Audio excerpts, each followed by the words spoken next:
So this time we are going to talk about personality development. And yes, I know my chair is so squeaky. And you may have noticed the lighting is weird because it's dark out. I've tried to do my best here, but you'll likely see weird shadows on the green screen. I'll do my best. But apparently my best is only going to be so hot. I'm going to try one thing. Boop. That maybe. Oh, that's going to be bad.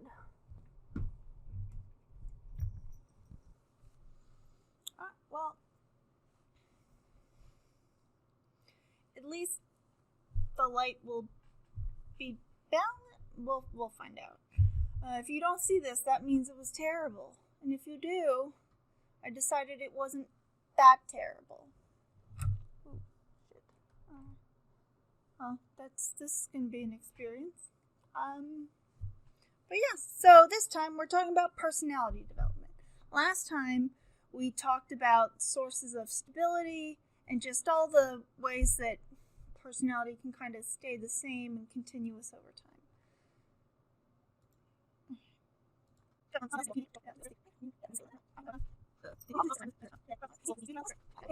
So development and stability walk hand in hand. We can kind of think about personality development as change in the average or mean level of a personality trait over time. And so what do I mean by they walk hand in hand? So rank order stability, so where you are relative to others, so think like percentiles,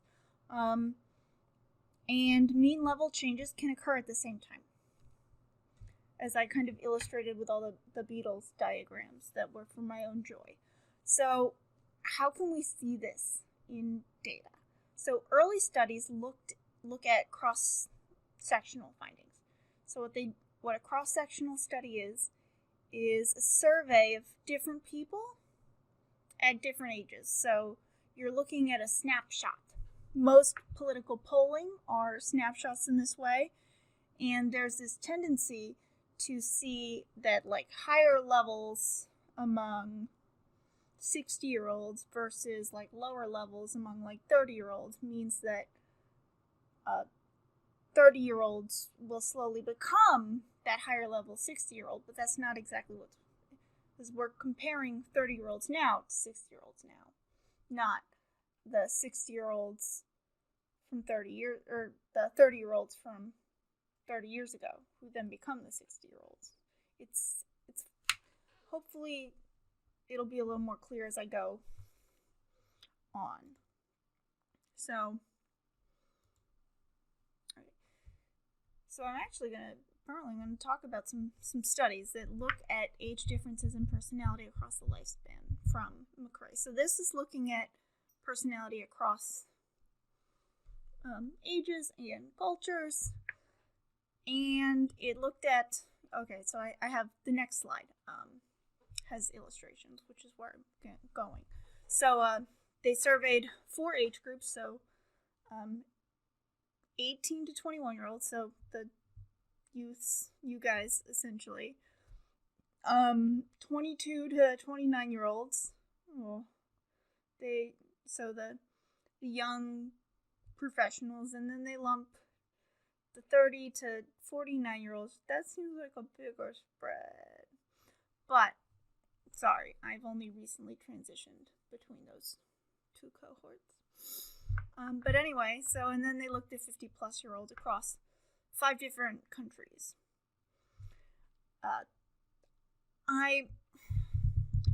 I'm not always a fan of when they kind of conflate culture with country,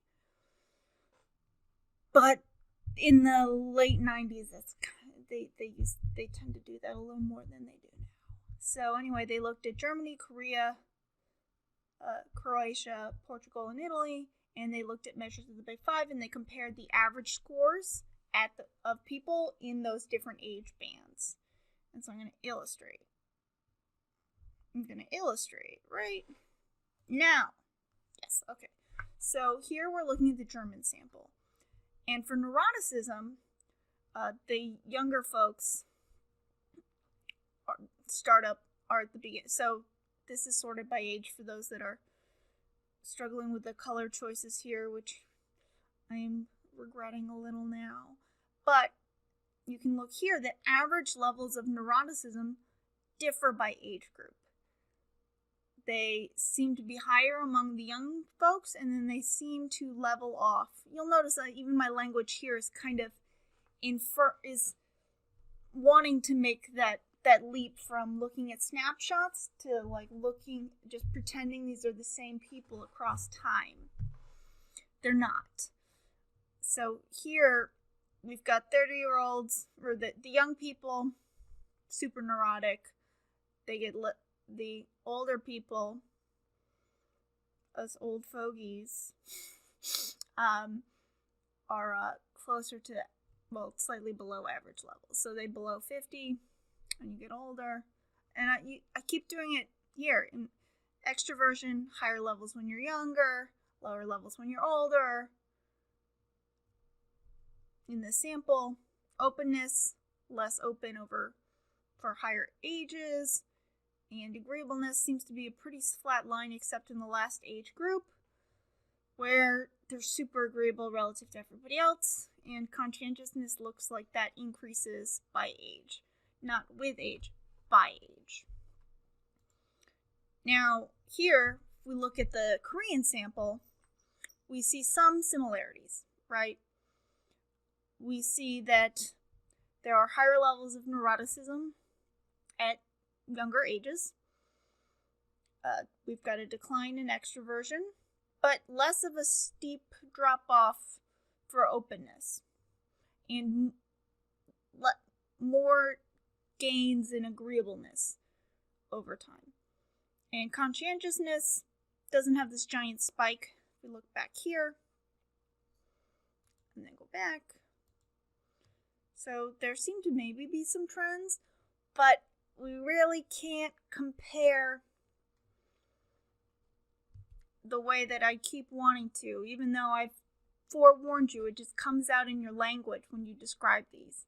Sometimes it's helpful to think about them as like not ages, because it's really easy to visualize that, but think about them like separate groups of people, and which is what they are, but think about them as like, I don't know, the old fogies, the soon-to-be old fogies, the recently adults, and the very recently adults. Like, try and break them up into, it's a psychological thing. I'm just going to keep going because I can't dig myself any deeper into this hole. Now, there's a big challenge here, and I've kind of hinted at it, but I'm going to spell it out explicitly.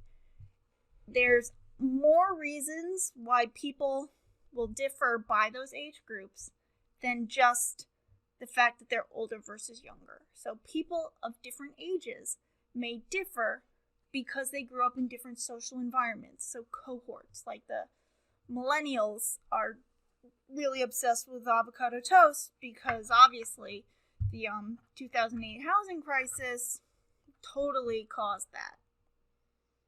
No, but there are these ideas that common environmental experiences, common cultural experiences are some of those differences, and you can't just say every difference we see between young and old people today is an age thing. No, some of it's literally a generational cohort thing. So how do we get around this? Now, a lot of studies, it's so tempting to just do these cross-sectional studies because they're fast, they're easy. They're just as easy as self-report because you don't have to go through those extra hoops of different types of perspectives. Similarly, with a cross-sectional sample, it's a snapshot. You don't have to find those people again. You don't have to follow them up 20, 30 years later. So how longitudinal studies differ is they follow the same people repeatedly over time. And so it's a better method for studying development, because we're literally actually following them as they develop, rather than just kind of reading into those differences. Now, there are some kind of similarities from longitudinal and cross-sectional studies. Now, one quick comment. So, longitudinal studies can't really address the cohort effect unless you vary the cohorts. So, what some clever psychologists have done is look at various snapshots. So, like, they'll take multiple, like, cross-sectional ages and then follow them, so you'll get overlap between the time spans. So, like, you look at like 25-year-olds and 27-year-olds and follow them over a 5-year period. The 25-year-olds will eventually become 30-year-olds, and the 27-year-olds will eventually become 32-year-olds. But you'll have their overlap, and so you can do that on a longer scale. So, people in these longitudinal studies became more socially dominant, more agreeable, more conscientious, and emotionally stable. Now, in addition to that, up through at least age 50, their self-esteem seemed to increase, as did ego development. Now, before I get too far along, because we haven't really talked much about ego development yet, is the ability to deal well with the social and physical world, and to think for oneself when making moral decisions. So it's your ability to, like, be an independent, like, just to deal with the society as a whole. And these longitudinal studies have generally confirmed this maturity principle, where I know this is less exciting than social psychology because, yeah, maturity means you get more responsible. It seems so self-evident, but we have empirical evidence. So the traits that are needed to perform adult roles tend to increase with age. So, and that's especially conscientiousness and emotional stability. Those are kind of the two ones that you almost automatically conjure in your mind to see when you think of what maturity is. And it's being more emotionally stable and being more responsible. So here is a really cool study that Chris Soto and Oliver John did.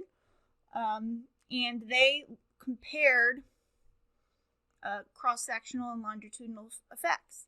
If you look at the cross-sectional study, the average level of neuroticism seemed to decline a smidge. Similarly with openness. But, so the yellow lines here are the cross-sectional, like, snapshot while following the same people. It seems that neuroticism is relatively stable within person over time. Openness, relatively stable within person.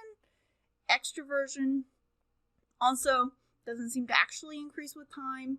That it's rather flat, while conscientiousness and agreeableness both seem to increase with time. And kind of just being able to, which maps nicely onto the maturity principle. I have oh wow, that was a very exciting animation.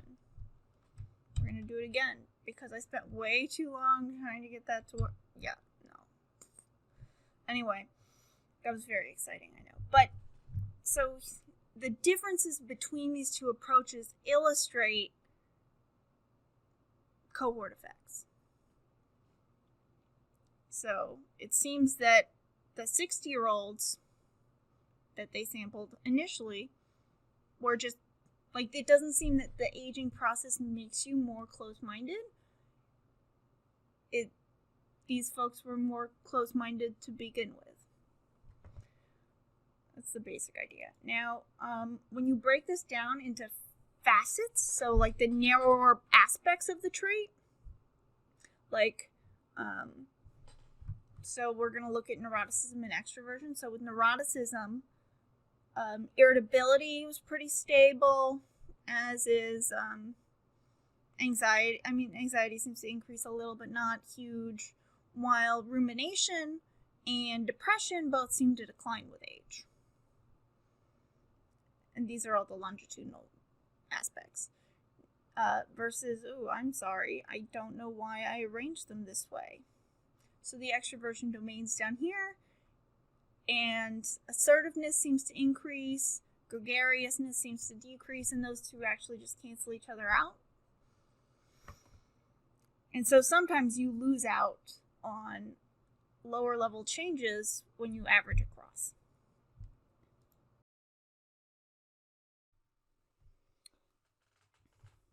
Cool. All right. Let me.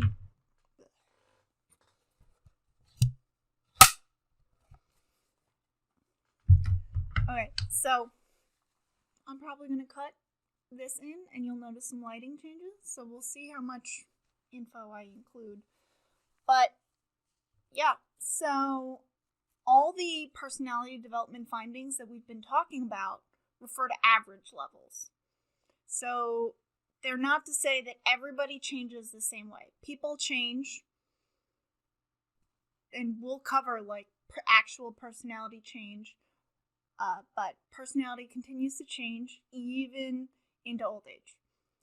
So a lot of external events can cause personality changes, and we'll talk about those a smidge. But I am mindful that these lectures tend to run on the long side, so I'm trying to keep them pared down as much as I can. So, yeah, personality changes throughout your lifespan. Not everybody changes in the same way, but the general findings for development are what the average typical person does. So, some of the causes of these later changes. So physical development and even just changes in physical strength can impact your, how do I describe it? So when you, like your energy levels, your activity levels, you also have, so I know I wrote increases in intelligence here, but like your skills and abilities can improve your, linguistic behaviors, and like you can better communicate, all those things. Hormone levels change, and also just changes in social roles and responsibilities can lead to changes in personality. So you can become a surprise caregiver later in life, even if you don't follow that life script, and instead are content to raise cats, plural, and enjoy your snazzy tenure track job. But that's something that I hopefully won't have to deal with, but we will find out. Well, I will. You probably won't. But yeah, so your changes in your social roles to different types of jobs can kind of encourage you to have different levels of personality. Like, for example, one of the labs I worked in undergrad, the PI had done some cool projects on like how joining the military kind of changed your personality, and I think I've got slides talking about that, and if I don't, I'll try and circle back. But yeah, even just changes in physical health, so being less healthy or having a chronic disease can encourage you to be much more conscientious because you have to. So yes, but yeah, let's keep going. So social clock. Here is kind of another detailed spiel about how kind of our lifespan or personality development over the lifespan can impact us. So, and this is more of an environmental cultural thing, so I'll speak to my own experiences on this, but there's this idea that society places pressure on people to accomplish certain things by certain ages, and these are fairly systematic, that are made, and these systematic changes and demands are made on a person over years, and they're has been progress made. Some of these studies that I'm going to talk about are a little out of date, but there's this general sense that there are kind of two tracks in classic Western culture.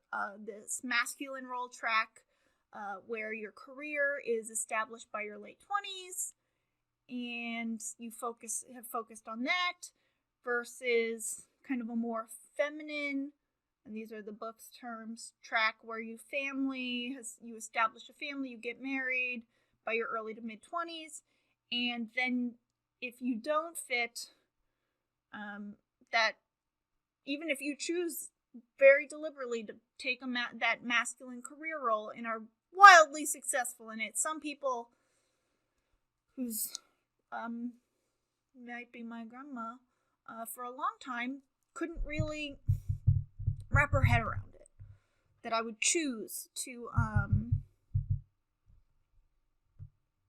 not do the mom kid thing, which is fine, obviously, and that I was very successful at it. Now that I've been very successful at it, she's changed her tune, which is wonderful.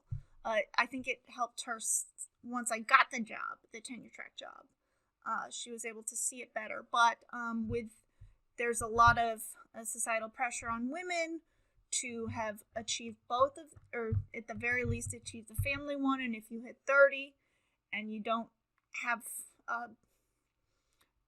these are also very heteronormative goals. So even if I had had a wife and kids, I don't think I would have met the classic definition here. But there's this pressure on women to have settled down and married and started producing babies by the time they're 30, because stale eggs or something. Turns out that your eggs don't actually get, a little bit staler. There's small risk for and it does increase with time with if you have older parents, but that holds for both men and women, not just the women. But yeah, so there are these societal pressures to follow different life scripts, and thankfully, I'm very grateful that I live now and not 200 years ago, because there wasn't even this option for a masculine role.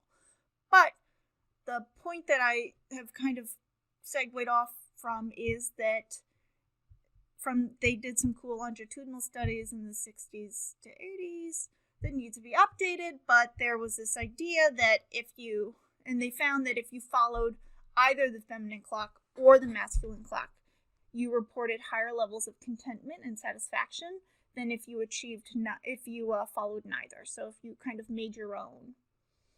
And I can see why this would make sense. Although I really want to see more modern longitudinal studies, because most of the ones that I've read were of college students that they recruited in the 60s or 80s. And that's a little bit different than society now. And this is another piece where time and context matter a lot.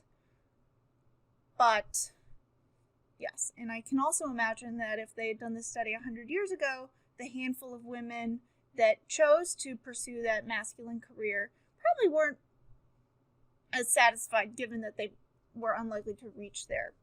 So there could just be a discrepancy between those two. But there's a lot more work to be done in this area, obviously. And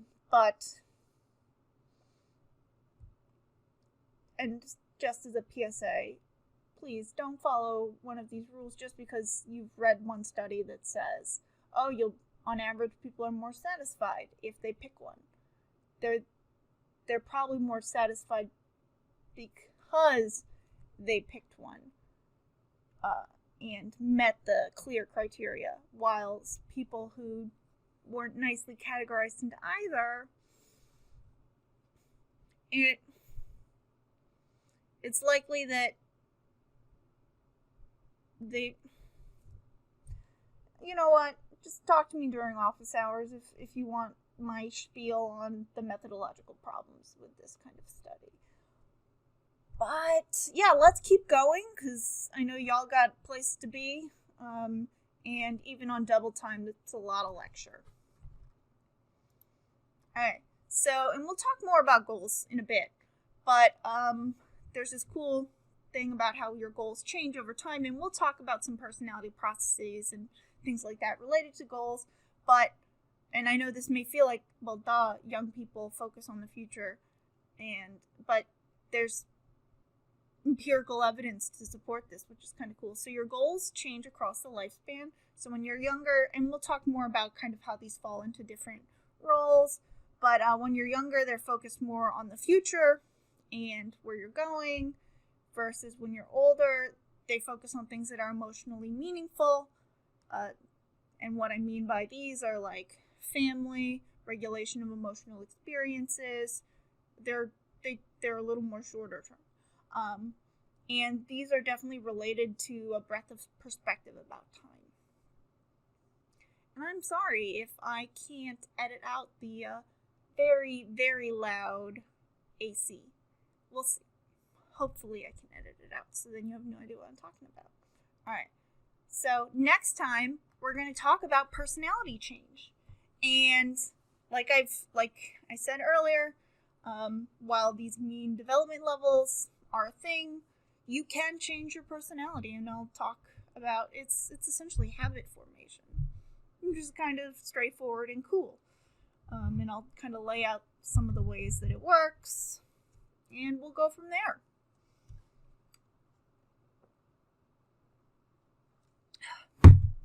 So yeah, I'm gonna